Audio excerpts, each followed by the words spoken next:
Well, would you look at that? History repeats itself, doesn't it? Here in transition from the old to the new, hello Utah and hello Arizona. Welcome to the Albertan Coyotes Fan.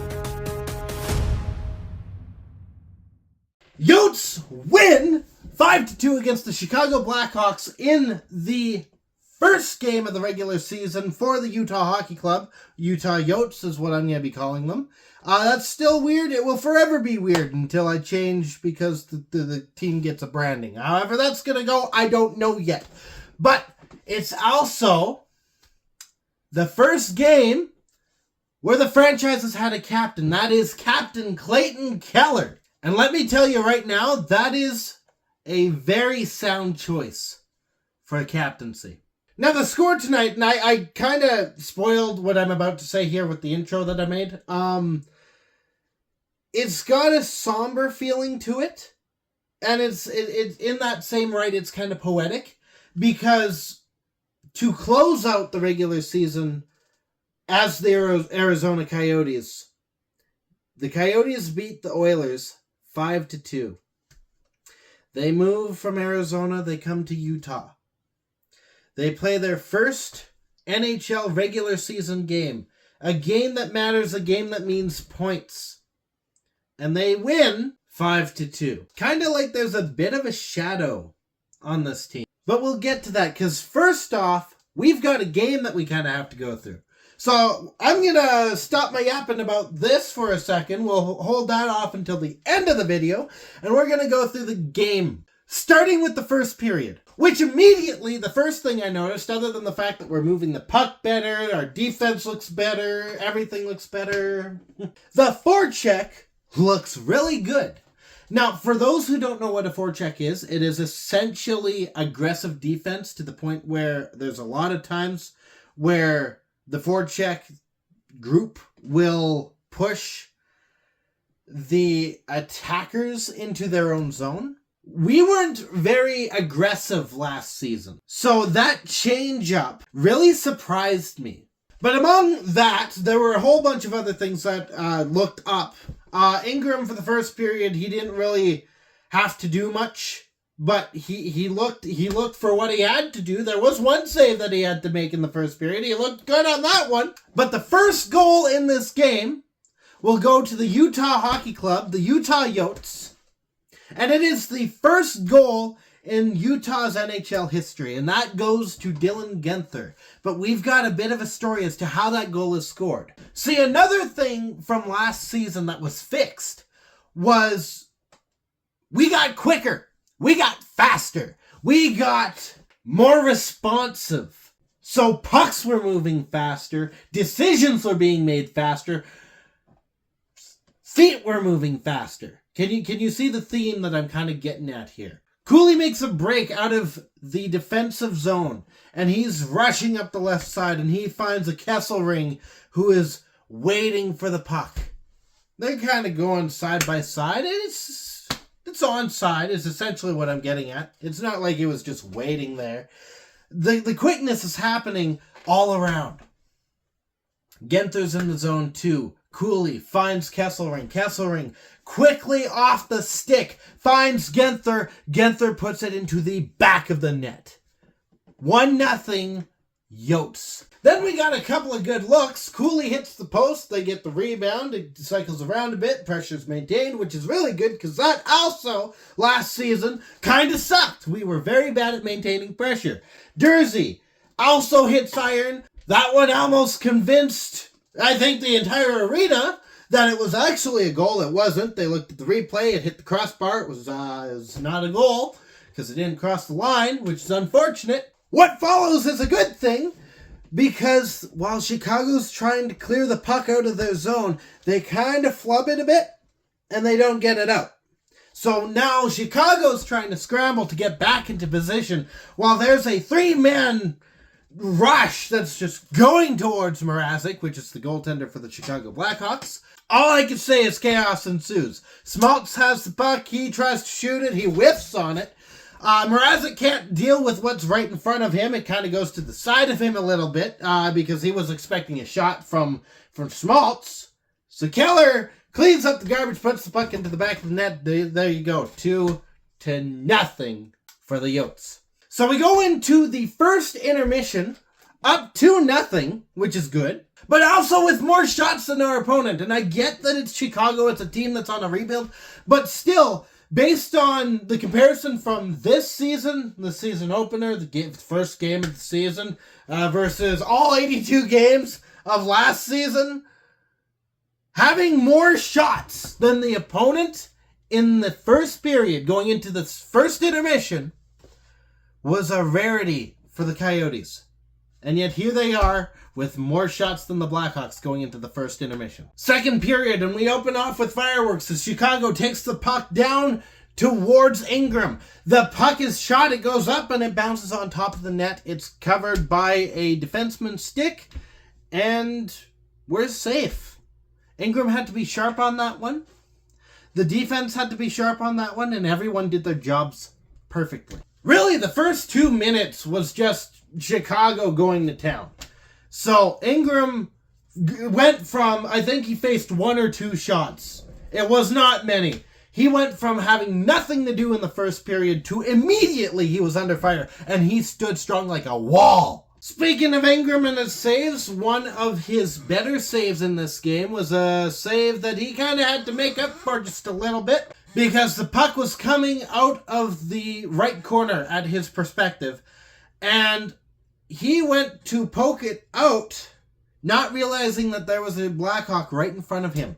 The Blackhawks player got the puck off of the tip from Ingram, made a shot, which hit Ingram in the chest as he plays the hero to keep this game 2-0. We get our third goal of the game. Sergachev is at the blue line. He takes a shot.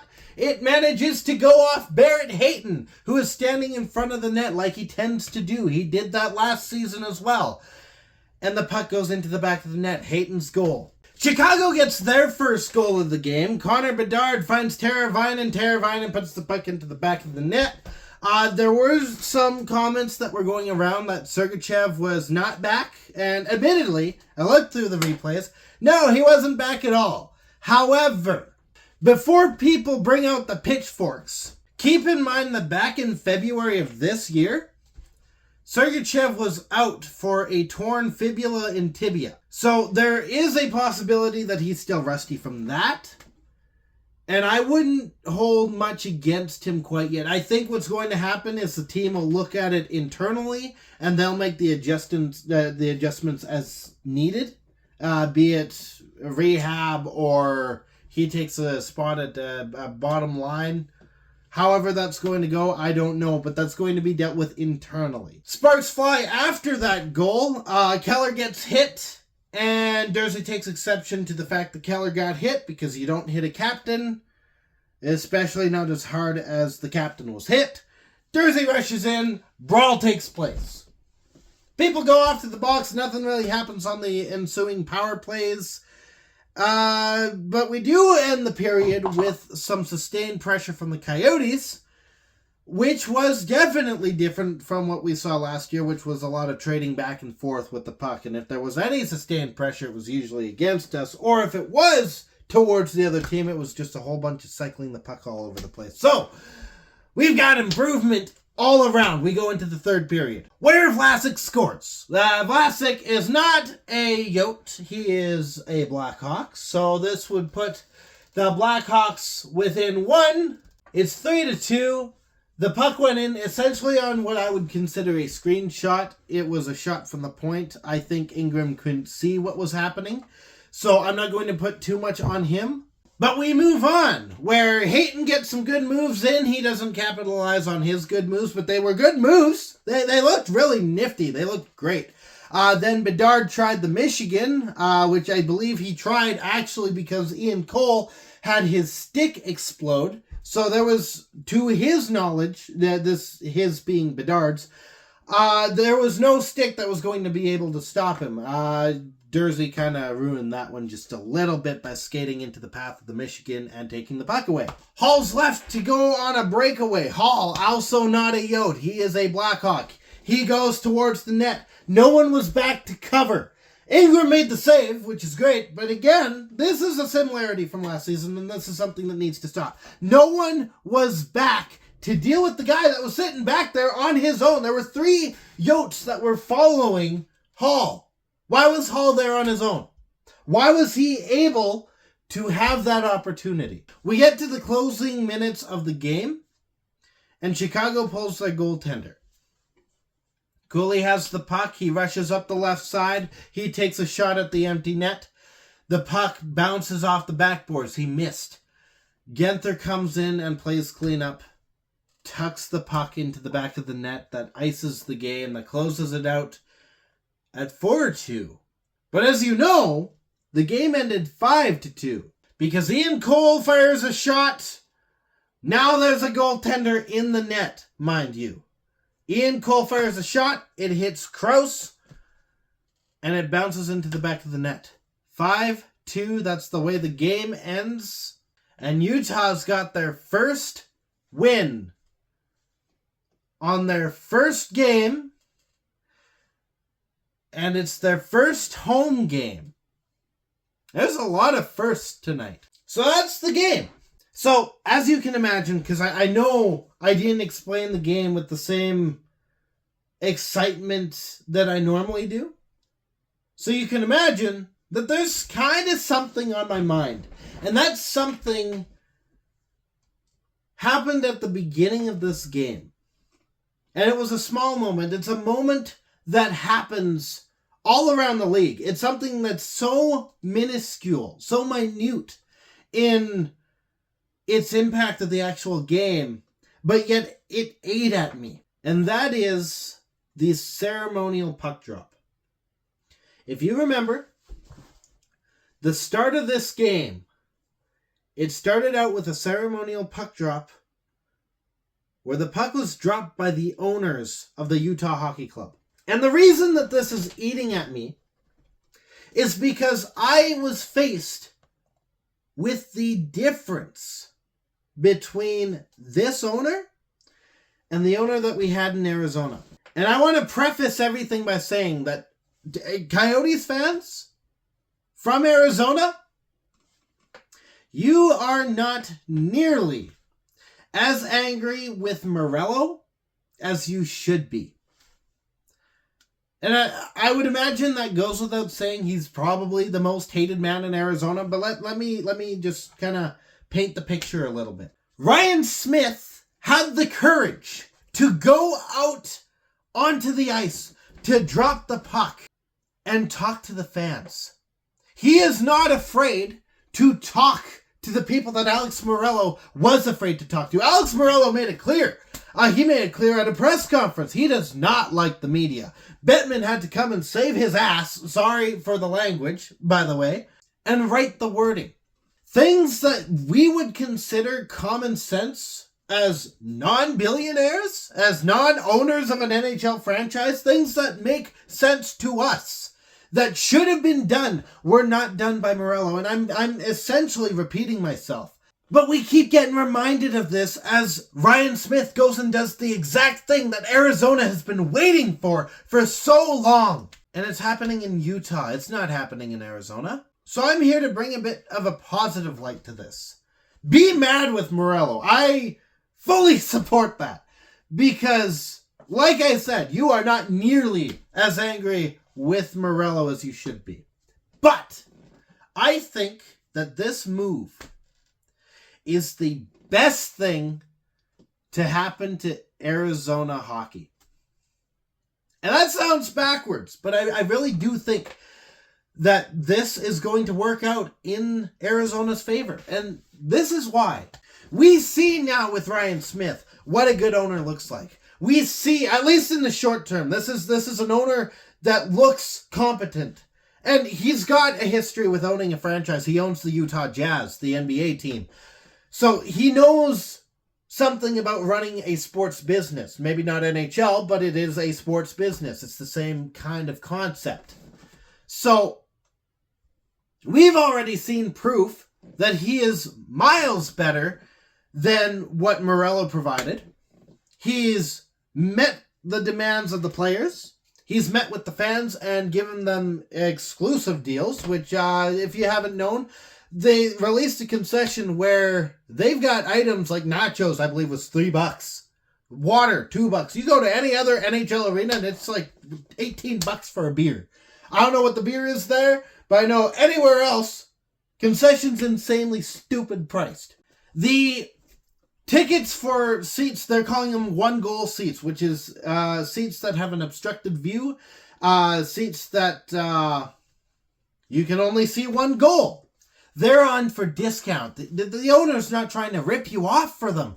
That's insane. Yet it sounds like common sense. Multiple times, the Twitter page for this franchise has gone out and said, hey, you want to win tickets? Here's like 20 different ways to win tickets. I saw like 3 different posts that were talking about winning tickets.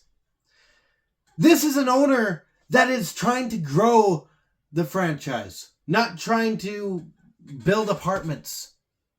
He's prioritizing the team. He's prioritizing the players. He's doing what it takes to grow the game. Morello didn't do that. So what's this have to do with Arizona? My guess is that this situation will improve the vetting process for owners. This hopefully will teach the NHL commissioner as well as the board of governors to look into the people that are trying to buy the rights to an NHL franchise. Be it anywhere. Atlanta, Houston, there's many places. Quebec, places that are trying. Arizona included. Maybe with this, maybe with the entire history of the Coyotes franchise's existence, maybe they can look at that, and when the Coyotes try to come back again, which there were a couple sources saying that it could be as soon as 5 years, maybe they'll have learned how to choose a proper owner. So that's it for this one. I'll be back in 2 days when the Yotes play the Islanders. In the meantime, stay howling. Go Yotes. Thank you so much for watching. If you liked what you saw, you can hit the like button. You can hit the subscribe button. There's a couple different ways that you can show your support. If you didn't like the video, I get it. There is a button there for you as well. But I don't think I get to see the numbers on that. So it doesn't hurt my feelings any. It's great. Share this with your friends. This is a shiny new team. And I'll be here for a while to talk about it. So share it with your friends. And as always, I'll be back.